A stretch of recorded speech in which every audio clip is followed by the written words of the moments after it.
But that's basically all. They're illegal, of course.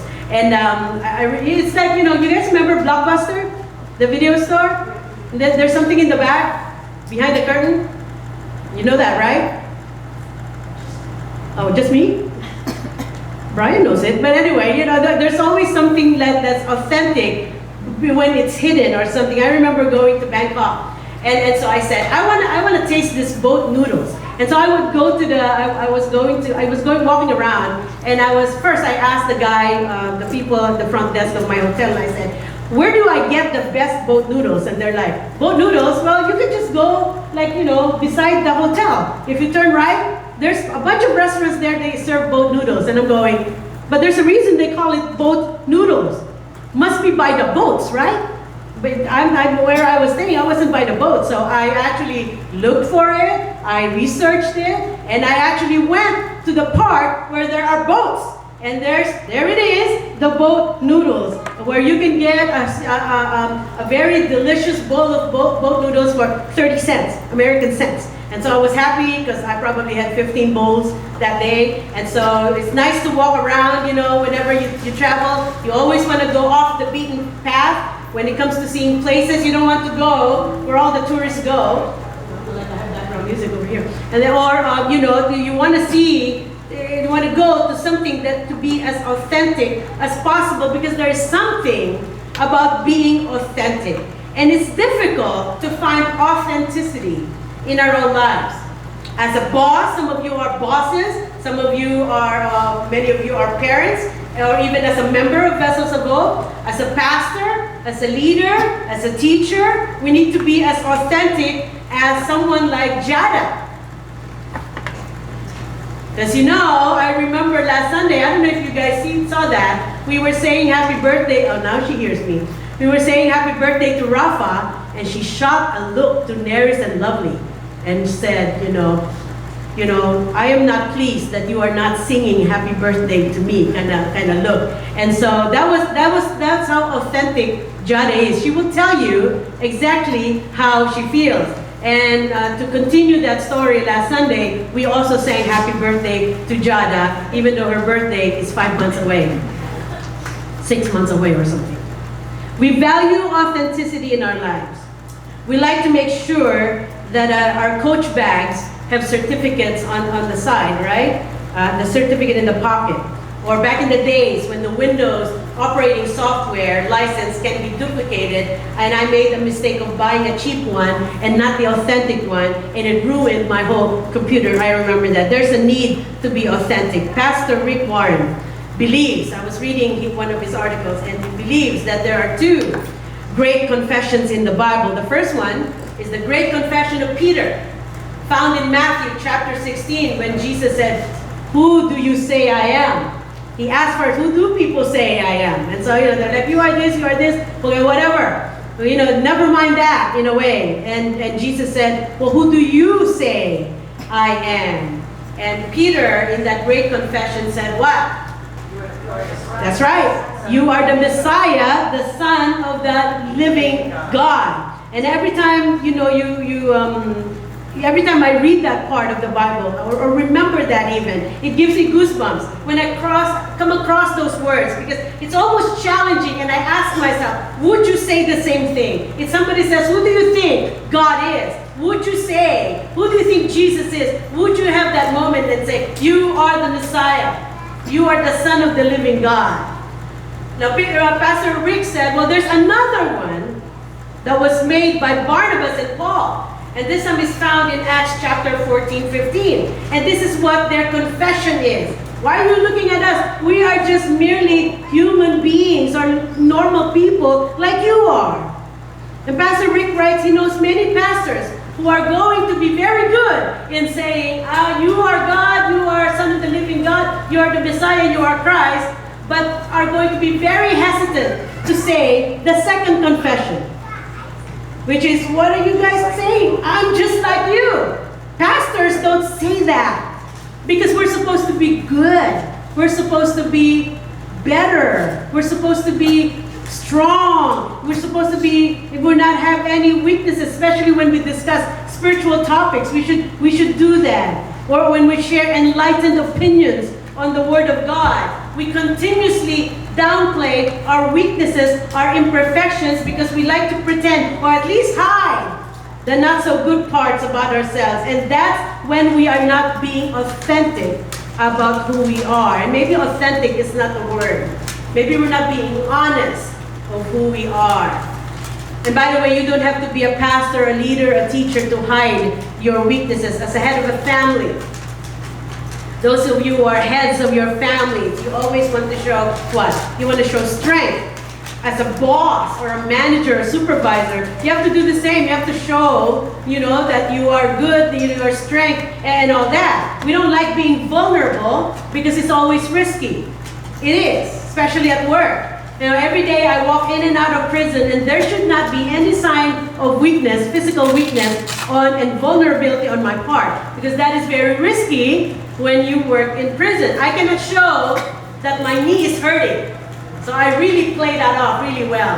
Inside I'm crying like crazy, but I cannot show that my knee is hurting when I walk. I cannot bring in a cane. I cannot bring in a walker. Because if the inmate sees that I'm weak on that part of my body, they can what? Manipulate that.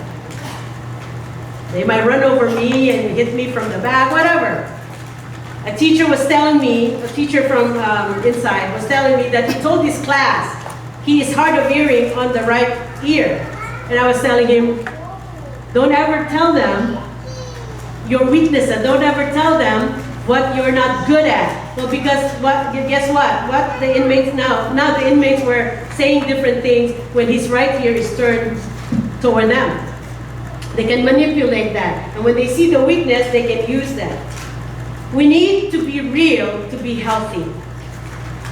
I realized that as I grew older, health is not just reserved for my physical well-being.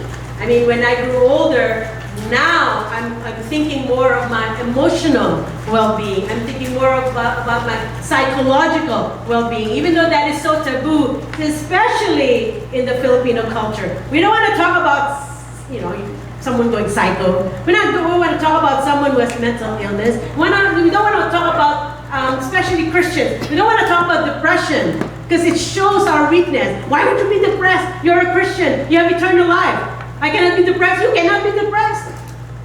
You're a pastor. You cannot be depressed.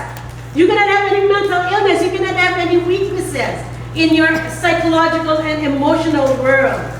When we were growing up, it's always physical. Now, we need to think of the mental and emotional health that we have. In fact, both physical and mental health are connected, isn't it? To each other, dependent on one another. I don't know about you, but my sisters and I talk about this. We always eat emotionally, or we do emotional eating. What does that mean? What does it mean? Go ahead, Jeff. We just eat all the time. Whatever emotions we have, we eat.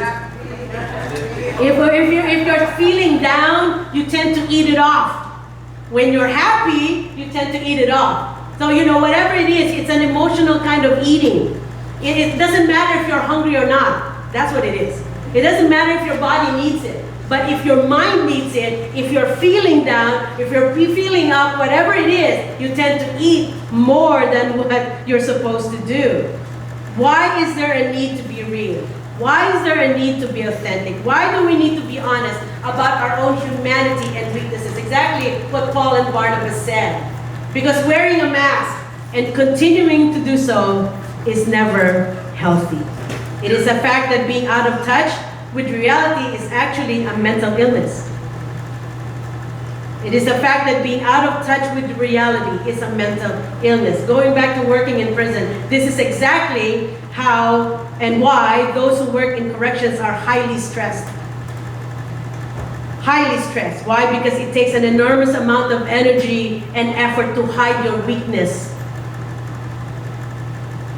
And you need to act tough. No matter if you're a correctional officer, or a teacher, a nurse, whatever it is that you do inside. Highly stressful because of the environment, because it takes an enormous amount of energy and effort to hide a weakness or reality, and you need to act tough. It produces what? And when you do that, when we hide a lot of our weaknesses, what happens? It produces tension. It produces stress. It even produces depression.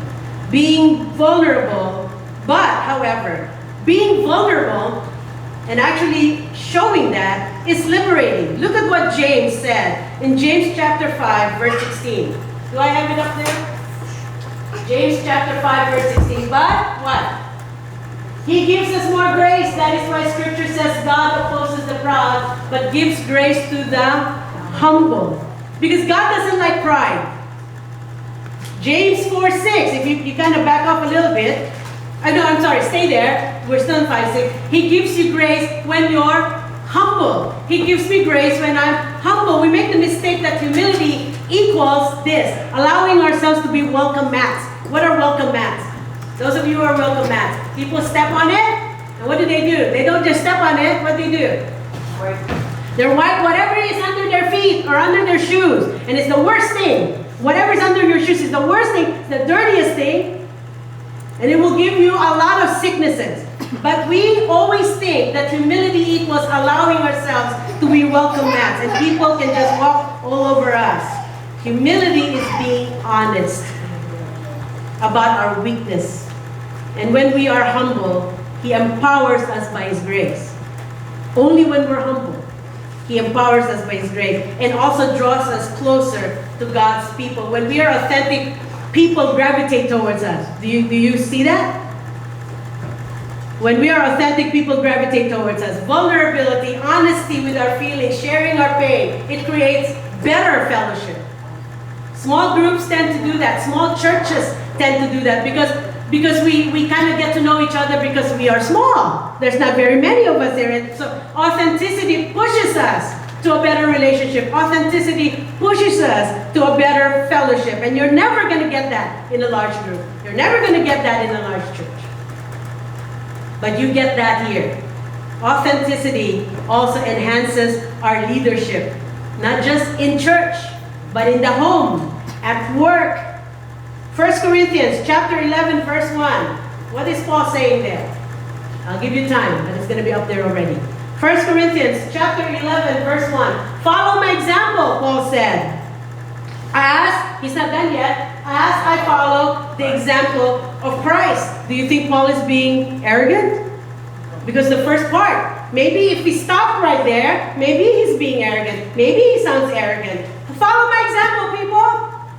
And then he goes, as I follow the example of Christ. Paul could be honest about his strength because he is being equally honest about his weaknesses. He wasn't claiming to be perfect. Wasn't saying that. He was just focused in following the example of Jesus. You see, when we accept our natural limitations, it becomes useful to us. When we accept our natural limitations, it becomes useful to us. If we deny them, if we ignore them, it becomes a liability. It becomes an embarrassment sometimes. Last Sunday, I shared with you something about minding God's business. You guys remember that? Minding God's business, and He will mind yours. That was last Sunday, right? Yes? Okay. Those of you who are listening, that's Fiona. Last Sunday I shared with you something about minding your business and He will mind yours. And I could have told you that I could have told you simply this: give to Him and He will take care of you. Done. End of message. I could have just stopped right there. But one thing I noticed from up here, and when you're up here, you notice and you say something. You notice the number of heads that go up and down. Not that they're sleepy, but they're actually agreeing with what you're saying. Some of them are sleepy, but some of them are really actually understanding what you're saying, and they're agreeing with you, in agreement with the message. And I told you that, I didn't stop in just preaching to you and say, give to the Lord, and He will take care of you. I didn't stop there. I told you that I've caught myself many times being stingy towards my tithes and my offerings to the Lord. That I would be so concerned about my bills. I would be so concerned about not making it at the end of the month. And I do the responsible thing, I think, the responsible thing, and pay off, and pay this, and pay that, because, I owe that, or I have to take care of that in order to live. I need to be able to get gas. I need to be able to make a payment here so that I'll able to, well, those are things that I need to do. And so I would be so concerned. There are many times I was so concerned about that, and I'm going to do that. And then, when everything is taken care of, whatever is left, I should be able to still give to God. I should be able to still do my tithes and my offerings and all that. And I'll put together something for the Lord. Don't worry, I'll put something together for the Lord. In other words, I'll make it work at the end. Now, you don't want to hear a pastor admit that he or she sometimes puts her tithes and her offering down the list of priorities in her budget. But I also told you that there are many times in my life, equal number of times, that every time I switched it, and I'm going to be honest with you, every time